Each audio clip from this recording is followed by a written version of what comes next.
Hi, I'm Christian, the crisis coach. Here's top 10 tips how to get through a divorce. 4 years ago, I found myself in the same predicament where myself and my ex-wife were separating. We've managed 4 years later to be friends, to work together as being co-parents and to have a good life together. Here's some of the top 10 tips that got us there. Don't make it a battle. No one wins a battle. Battles go on all the time, but there's rarely a winner of a battle. Because when you put all your energy into battling, you miss all your energy that can go into everything else in your life. All that energy is wasted battling someone else. Your only battle that you should have is getting up in the morning, making sure that your day goes as good as it can be, and doing things that are about progressing your life. Don't battle anyone. Battles are only internal for you to make sure you get a better experience. Other than that, it's just a waste of your space and time. Don't battle. Go out and have some fun. Do anything that gives you fun. Join a new social club. I definitely recommend joining a sporting club, because as soon as you do that, it's a whole new social circle. For instance, where I live, I play squash, and if you go to the squash club, you join lots of people you don't know who are dead inviting, and they want you to be a part of it. You know, it's a real growing thing, so do that, or get a new hobby.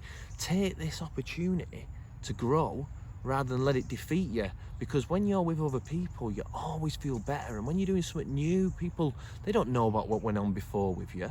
You can almost start afresh. A new hobby is a new beginning. It can start right now. Just do something that you've always wanted to do. Just do it. Writing, if you wanted to do more writing, whatever it may be, just do it and get on with it. It'll make you feel better, and that's what we have to do here, feel good about ourselves. Don't be bitter. Everyone sees the bitter person and recognises them as being bitter, but you don't see it yourself. When you're being bitter, all you're doing is stopping yourself from enjoying your own life by dwelling on other people and making personal attacks on them. Once you get over the bitterness, you can start to get on with your own life and getting on and moving on through this, because the longer you spend being bitter, the longer you're going to be until you start making some progress. This doesn't have to be a horrible journey. It can be a journey that changes your life. It's up to you how you take it. But if you're being bitter, then it has to stop now, or else you're only being bitter actually to yourself. Forget what your ex-partner's doing and start thinking about what you're doing. If you spend your whole time watching what they're doing, looking at them on social media, asking the kids what they're doing and whatnot, it's one of them, every time if you're trying to live someone else's life, how will you get on with living your own? And all you're looking for when you're asking and looking is something to find yourself to be annoyed about. Go through your life being annoyed, and you'll have an annoyed life. Start looking for things that are for you, that are going to make you do. Start looking for things for you to do. Make it so they're looking at what you're doing and not you're looking at what they're doing. You've got a great opportunity. Take it. Make this an amazing new opportunity and get on with some new things, some new hobbies, do some fun stuff. Just stop looking at what they're doing. It doesn't matter what they're doing. This is a biggie. Don't send messages in anger. Obviously nowadays, and when we go through divorce, especially with kids or you're dealing with stuff, you text message or you send emails and whatnot. So if you're reacting to someone else's email, your partner's or whatnot, when you or text and you get it, and you write that text, which we all know we do it. You write it. I write texts out, and before I send it, I give myself 10 minutes. I maybe walk the dog or I do something else, and then when I come back, if I still feel the same, I'll send it. There's a famous thing about Abraham Lincoln used to write a lot of letters to people in anger, and he'd ask his wife to send them, and she never ever sent them. Maybe dealing with it was writing a letter, but you don't need to send it. It creates an unnecessary problems, because next minute you're dealing with what you said rather than just getting on with living.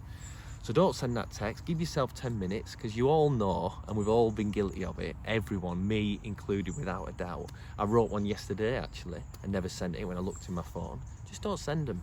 Give yourself a bit of time, give yourself a 10-minute blinker, go back to it, and if you still feel the same, contemplate it. But if it's a text that you're going to regret, don't send it. If you have a fat ass, then you need to get in shape. If you don't have a fat ass, then you're already thinking about getting in shape. But either way, you know that exercise makes you feel good. But what I totally recommend to you now, it's not having to be regimented big diets and whatnot. Start walking. Minimum thing, walking leads you to whatever you want to do. And it's just so great for the mind. So when I talk about the exercise part, it doesn't have to be exercise, going to the gym or being part of an exercise class, just walking. When you're sat in your house and things are getting a little bit much, the best thing you can ever do is just to get up and just go for a walk. Because as soon as you set off walking, you instantly feel better. So if you like running, go running, whatever it may be, but a bare minimum is the walking, and any of us can do that. I'm not saying get into the gym or any other exercise, just start doing something, even gardening, whatever it may be. It gives you time away from yourself, but it also gives you an opportunity to go out and start releasing endorphins that are going to make you feel good. Because no matter what, if you're going through the divorce or a different change, then it's us who makes us feel good. You have to do it internally. No one else makes you feel good other than yourself. So do the things that will make you feel good. Try more. That means everything.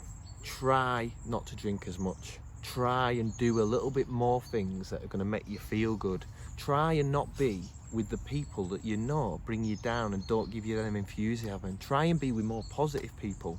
When you get up in the morning, try and do more things that give you a better day within that day. Try and do everything that you know is going to make you a better version of yourself and just makes you happier. You know, drink more water, because we know when we're hydrated. Try to see things more positive. Try to get out more. Just try. You just got to try more. Because now you're used to being with someone else who maybe beefed you up. You're on your own now, and you need to try the most you've ever tried. But individually, when you try, you get the rewards. And you know what? It's a great challenge working on yourself and making things better for yourself. So try. And you know what? When you get knocked down, which you will do loads of times, just take it as that. It's just a knockdown. It's just one of them things. But don't let it get in the way of you trying. You can do this. Just keep trying. Try. And if you fail trying again, try some more. Work out what it is that you want. What do you want? What do you want to achieve in 3 months? Where do you want to be? What is it you're looking for? Are you looking for another partner? Are you looking to change in work? Are you looking at making a better relationship with your ex-spouse or ex-partner, whatever's going on? Are you looking to move? What is it you want? Until you find out what exactly it is you want, you're going to rarely find that what it is. There's no one comes up to you and goes, here's a new life, here's a new opportunity. No one. But the very small things that we do by putting ourselves in different places, or starting to think, what is it I want? Go for a walk, think, what is it I want? Because until you realise what you want, you're never going to get it. So as soon as you imagine in your mind, your clocks are ticking, you think, what is it I want in life? Imagine what it is, and then start maybe writing it down or tell someone about it and start doing it. And it doesn't matter if you say 100 things and you only do 5. Your brain is sparking in a different drive again, and you're establishing something. You know, your brain is something to trick at all times.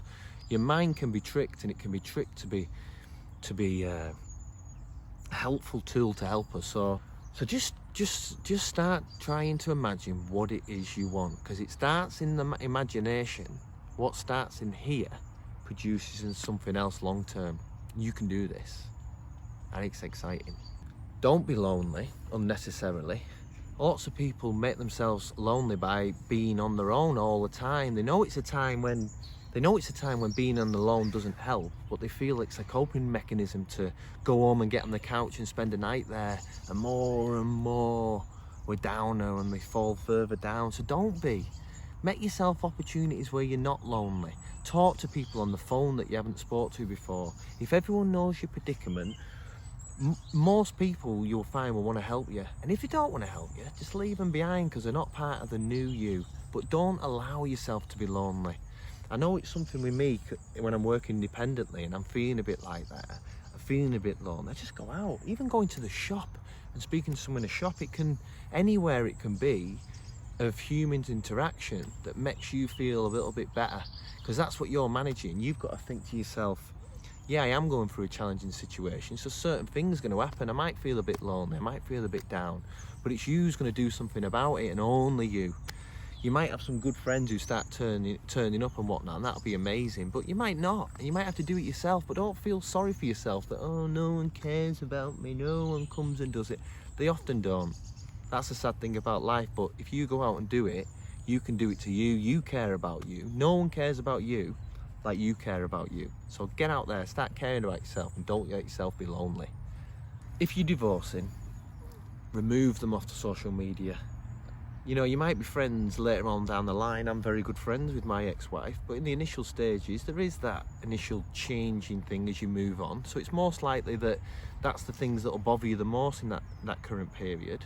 So I'm 4 years in from my divorce. I'm really glad that Sarah and I are friends, and I appreciate that she gave me my children, and you know, now we're in a great place, but we maybe weren't always like that. So stop looking at social media of them. Stop checking out what they're doing. Stop asking the kids. It doesn't matter what they're doing. You get on with doing what you're doing and make your own little mark on life. Okay, this is the final tip. Say yes more. If someone asks you, do you want to go caving on the weekend? And you think, oh, caving's rubbish. If you've never been, just say yeah. Who knows what's going to happen? When you go caving, you might meet someone in the car park, you might see someone on the way there, you might find something in the journey as you go there. Someone says, do you want to go to this club? Say yeah. Do you want to come out for a drink? Say yeah. Say a lot of yeses. Have a week of saying yeses and not saying no, because every yes is an opportunity waiting to happen. You might find that you don't like it or not enjoy the experience, but you also might find the opposite, and the opposite happens more so than not. So say yes. Yes to this, yes to that, yes to having a great time, and yes to dealing with your divorce in a better way and getting on with it.